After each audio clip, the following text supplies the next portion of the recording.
नमस्कार दोस्तों, स्वागत है आपका मार्केट ज्ञान चैनल में। इस वीडियो में हम ऐसे स्टॉक की बात करने वाले हैं जिसने पिछले 5 सालों में 65,000% के आसपास का रिटर्न दिया, मतलब 650 गुना इन्वेस्टर्स का पैसा पिछले 5 सालों में कर। और ये बड़ी बात नहीं है, ऐसे बहुत सारे स्टॉक्स हैं जिन्होंने इतनी अच्छी रैली दी है और ये स्टॉक सोलार सेक्टर से बिलोंग करता है। ऐसे ही बहुत सारे आपको स्टॉक्स मिल जाएंगे जो सोलार सेक्टर से बिलोंग कर रहे होंगे और इतने अच्छे 650 गुने आपको रिटर्न्स भी दे चुके होंगे। बट इस स्टॉक के बारे में क्या खासियत है कि अभी जो 2 दिन पहले ऐसी न्यूज़ आई, जिस न्यूज़ के बारे में आगे हम डिस्कस करेंगे, तो इस स्टॉक ने फिर से 1 साल पहले जैसे जो अपर सर्किट लगते थे इसमें 5% 10% के, वैसे रिटर्न्स इस स्टॉक ने बना के देना स्टार्ट कर दिया है।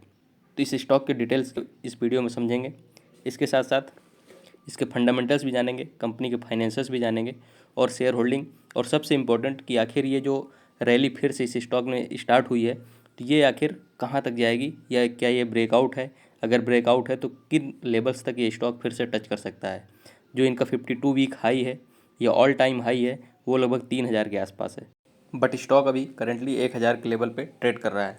तो सबसे पहले इंपॉर्टेंट न्यूज़ जो है इसके बारे में, उसको समझते हैं कि आखिर पिछले 2-3 ट्रेडिंग सेशन में 30 to 35% के आसपास इस स्टॉक ने रिटर्न्स क्यों दिए।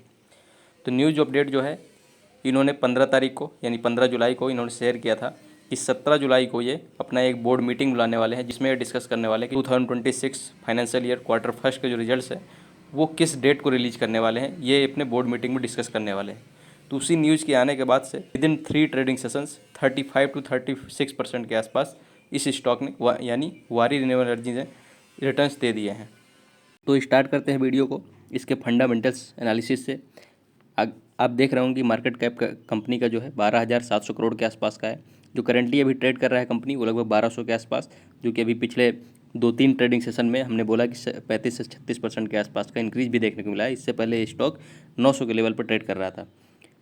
वहीं अगर 52 वीक हाई देखेंगे तो 2,075 के आसपास है, जबकि अगर ऑल टाइम हाई देखेंगे आप इस स्टॉक का तो लगभग 3,000 के लेवल पे है। स्टॉक का पीई रेशियो थोड़ा सा हायर साइड है, बट जितने भी ग्रीन एनर्जी से रिलेटेड स्टॉक्स हैं, सोलार हो या विंड हो, इनके स्टॉक्स का जो पीई रेशियो है, प्राइस टू अर्निंग रेशियो, थोड़ा सा हायर साइड ही अभी चल रहा है। इसके बाद अगर डिविडेंड तो कुछ खास कंपनी अनाउंस नहीं करती है, लेकिन जो आरओसी और आरओई है कंपनी का वो बहुत ही एक्स्ट्रा लेवल का है। मतलब आरओसी लगभग 85%, काफ़ी ज़्यादा हाई माना जाता है। लगभग 19 से 20% या मोर देन 15% का आरओसी है, एक अच्छा आरओसी माना जाता है। और आरओई की अगर बात करें तो 65% का है, वो भी बहुत ही अच्छा है कंपनी के लिए। तो फंडामेंटल्स तो कंपनी के काफ़ी ज़्यादा स्ट्रॉन्ग है। बस एक प्रॉब्लम आप समझ सकते हैं कि प्राइस टू अर्निंग रेशियो जो है थोड़ा सा हायर साइड है। बट जो ग्रीन एनर्जी के स्टॉक्स होते हैं या सोलर या विंड एनर्जी स्टॉक्स होते हैं उनके पी रेशियो थोड़ा सा हायर साइड ही रहते हैं क्योंकि ज़्यादा डिमांड में रहते हैं। बट ओवरऑल फंडामेंटल्स कंपनी के स्ट्रॉन्ग हैं।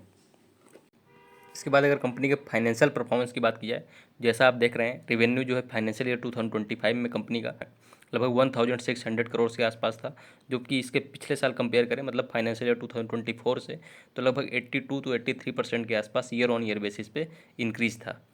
नेट प्रॉफिट भी कंपनी का काफ़ी अच्छा रहा था पिछले फाइनेंशियल ईयर यानी 2025 जो कंक्लूड हुआ है अभी मार्च 2025 में, उसमें नेट प्रॉफिट भी कंपनी का लगभग 83% के आसपास इंक्रीज होते हुए दिखा था ईयर ऑन ईयर बेसिस पे, और कंपनी ने लगभग 230 करोड़ के आसपास का प्रॉफिट रजिस्टर किया था फाइनेंशियल ईयर 2025 के चारों क्वार्टर से अगर मिला दिया जाए। अगर केवल पिछले क्वार्टर मतलब 2025 फाइनेंशियल ईयर के लास्ट क्वार्टर यानी क्वार्टर 4 के अगर रिजल्ट्स की बात की जाए तो कंपनी का अगर रेवेन्यू आप देखेंगे लगभग 476 करोड़ के आसपास का केवल क्वार्टर 4 2025 में जनरेट किया था, और ईयर ऑन ईयर बेसिस पे लगभग 76% के आसपास का रेवेन्यू में इंक्रीज था 2024 फाइनेंशियल ईयर के क्वार्टर 4 से आप कंपेयर करेंगे। वहीं नेट प्रॉफिट भी लगभग 94 करोड़ के आसपास का रहा था कंपनी का, और लगभग 75% के आसपास का क्वार्टर ऑन क्वार्टर बेसिस पे कंपनी ने इंक्रीज रजिस्टर किया था, और मार्जिन भी काफ़ी अच्छे जो है इंक्रीज हुए थे कंपनी, जबकि इससे पहले इनका गाइडेंस था कि लगभग 15 to 16% के आसपास ही कंपनी के मार्जिन जो है इंक्रीज होंगे। इसके बाद अगर शेयर होल्डिंग में अगर कंपनी के आप देखेंगे तो प्रमोटर्स ही मेजरली यहाँ पे ऑन कर रही है, मतलब 74.4% के आसपास की प्रमोटर्स की शेयर होल्डिंग है। बट एफआईआईज की एक पॉजिटिव चीज़ ये है कि लेस शेयर होल्डिंग है, बट यहाँ पे कंटिन्यू आपको एफआईआईज की शेयर होल्डिंग है उसमें इंक्रीज भी देखने को मिल रहा है। सितंबर 2024 क्वार्टर की अगर बात करें तो एफआईआईज की शेयर होल्डिंग लेस देन 1% मतलब 0.98% की थी, जबकि अभी मार्च 2025 क्वार्टर की अगर बात करें तो एफआईआईज ने अपना स्टेक जो है इसमें इंक्रीज किया है और 1.13% के आसपास की शेयर होल्डिंग कर ली है। तो ये एक पॉजिटिव चीज़ है कि FII की शेयर होल्डिंग भले ही कम है बट यहाँ पे कंटिन्यू इंक्रीज देखने को। तो लगातार FII की स्टेक होल्डिंग जो है इंक्रीज हो रही है इस स्टॉक में। उसके बाद दूसरा जो रीज़न बन रहा है कि अच्छा इसमें रिटर्न्स देखने को मिल सकता है, जो इस स्टॉक ने भी ब्रेकआउट दिया है, उसका जो है स्ट्रॉन्ग ऑर्डर बुक भी है। ऑर्डर बुक अगर बात करें स्पेसिफिकली तो 3.2 गीगावाट के आसपास का सोलार EPC इंजीनियरिंग प्रोक्योरमेंट और कंस्ट्रक्शन का जो इनका काम है उसमें जो ऑर्डर बुक है इनका, और 40 मेगावाट आर के आसपास की जो बैटरी एनर्जी स्टोरेज सिस्टम है उसके लिए भी इनको कॉन्ट्रैक्ट ऑलरेडी रिसीव हो चुके हैं।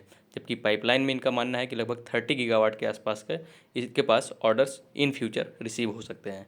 तो बहुत ही अच्छा स्ट्रॉन्ग ऑर्डर बुक है इनका, और FII का जो स्टेक है कंटिन्यू इंक्रीज हो रहा है। और शेयर होल्डिंग भी अगर देखेंगे तो प्रोमोटर्स के पास मेजर जो शेयर होल्डिंग है 75% के आसपास, जो इनकी पेरेंट कंपनी है वारी एनर्जीज उनके पास ही है। तो बहुत अच्छे जो पॉसिबिलिटीज़ हैं इन फ्यूचर जो ब्रेकआउट मिला है अभी, उसकी वजह से काफ़ी अच्छे ग्रोथ पोटेंशियल इस स्टॉक में दिख रहे हैं। ऑर्डर्स की बात की जाए जो इनको रिसीव हुए हैं रिसेंटली, तो CESC लिमिटेड की तरफ से इनको लगभग 346 करोड़ के आसपास का ऑर्डर रिसीव हुआ था, जिसमें से इनको 300 मेगावाट कैपेसिटी का AC पावर प्लांट जो कि सोलार बेस्ड होगा वो जो है कंस्ट्रक्ट करना था। या उसके बाद जो इनकी पेरेंट कंपनी है वारी एनर्जीज, इनकी तरफ से इनको ऑर्डर रिसीव हुए थे जिसकी फाइनेंशियल वैल्यू लगभग 232 करोड़ के आसपास की थी, और इसमें भी इनको 170 मेगावाट के आसपास का AC या 255 megawatt DC solar power plant का इंस्टॉलेशन करना था। तो जो इनको रिसेंट ऑर्डर्स हैं और ये पिछले 1-2 महीने में ही इनको ऑर्डर्स रिसीव हुए हैं। टोटल ऑर्डर बुक तो इनका बहुत ही स्ट्रॉन्ग है, बट ये फ्रिक्वेंटली इनको ऑर्डर्स रिसीव होते रहते हैं।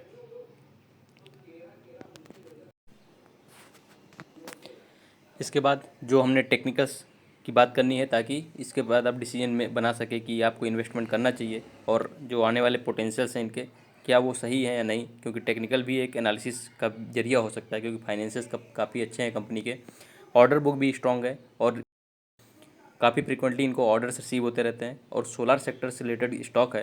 तो ये सब चीज़ें तो बहुत अच्छी हैं, बट टेक्निकल एनालिसिस करना बहुत इंपॉर्टेंट हो जाता है, क्योंकि किस प्राइस लेवल पे आपको एंट्री करनी चाहिए, और उस प्राइस लेवल पे अगर एंट्री कर रहे हैं तो क्या उसके बाद उस स्टॉक में इंक्रीज़ देखने को मिल सकता है कि नहीं। ये सब के लिए टेक्निकल एनालिसिस सबसे इंपॉर्टेंट टेक्निकल एनालिसिस होता है। तो जो इसका RSI है कंपनी का, जो कि हिसाब से आप बता सकते हैं कि स्टॉक ओवर वैल्यूड है, ओवर बॉट है या अंडर बॉट है, मतलब ज़्यादा लोग बाई कर चुके हैं, अब उसमें थोड़ा सा बच के रहना चाहिए, या अंडर बॉट है मतलब आप इजीली उसको बाई कर सकते हैं और रिटर्न्स अच्छे बना कर दे सकते हैं। तो जो करंट RSI है स्टॉक का वो 75 के आसपास है, जो कि शो करता है कि जो स्टॉक है वो ओवर बॉट है, मतलब काफ़ी ज़्यादा लोग इसको ऑलरेडी बाई कर चुके हैं। बट इसके बाद अगर जो एनालिस्ट्स का माने या चार्ट एनालिसिस अगर देखें तो उसके बाद जो एनालिस्ट हैं उनका कहना है कि अगर 1170 के लेवल पे ये स्टॉक क्लोजिंग देता है, मतलब वहाँ पर सस्टेन कर पाता है, तो उसके बाद इस स्टॉक में ब्रेकआउट आपको देखने को मिल सकता है, और उसके बाद आपको बहुत शार्प रैली जो है इसमें देखने को मिलेगी, क्योंकि ये स्टॉक लगभग 1 साल से कंसोलिडेट कर रहा है इसी लेवल 900 से 1000 के आसपास, और यहीं पे ही जो है करेक्शन आपको देखने को, जब से करेक्शन स्टार्ट हुआ था 3000 के लेवल से, तब से यहीं पे सस्टेन कर रहा है पिछले 1 साल से। तो ये एक अच्छा जो सपोर्ट लेवल है 1900 1000 के आसपास, उसके बाद अगर 1170 मतलब 1200 के आसपास लेवल आप माने वहाँ पे सस्टेन करता है स्टॉक, तो उसके बाद आपको ब्रेकआउट देखने को मिल सकता है और अच्छे रिटर्न्स आप बना सकते हैं। तो ये इनके टेक्निकल चार्ट्स कह रहे हैं। और जो अभी 2-3 दिन में आपने इतना अच्छा रिटर्न देखा, लगभग 35 to 36% का इंक्रीज़ देखा, वो बहुत ईजिली यानी जो वॉल्यूम्स हैं उनमें काफ़ी ज़्यादा शार्प इंक्रीज़ देखने को मिला था। वॉल्यूम्स का इंक्रीज़ मतलब काफ़ी ज़्यादा इन्वेस्टर्स इसमें इस लेवल को पसंद कर रहे हैं, और यहाँ पे अपना जो बाई है, अपना जो इन्वेस्टमेंट है वो इंक्रीज़ कर रहे हैं। अगर इनके एवरेज वॉल्यूम्स की बात की जाए तो लगभग 2 से 3 लाख का ही एवरेज वॉल्यूम है इनका, 20 डेज एवरेज वॉल्यूम 2 से 3 लाख का ही है। बट जो एवरेज वॉल्यूम पिछले 2-3 दिनों में देखा गया है वो लगभग 1.5 करोड़ के आसपास का रहा है। 2-3 दिनों में मतलब 1.5 करोड़ इन्वेस्टर्स ने अपना इसमें जो है इन्वेस्टमेंट बढ़ाया है। उसके बाद अगर केवल आज की बात की जाए, मतलब 17 जुलाई की, मतलब केवल 1 घंटे के ट्रेडिंग सेशन में 30 लाख के आसपास का ट्रेडिंग वॉल्यूम इस स्टॉक में देखने को मिला था। मतलब जो इंक्रीज आ रहा है वो ट्रेडिंग वॉल्यूम्स के इंक्रीज वो काफ़ी अच्छे वॉल्यूम्स के साथ आ रहा है। इसलिए बहुत सारे जो एनालिस्ट्स हैं उनका मानना है कि ये एक ब्रेकआउट का लेवल है, और यहाँ से काफ़ी अच्छे रिटर्न्स इस स्टॉक में देखने को इन फ्यूचर मिल सकते हैं। तो धन्यवाद।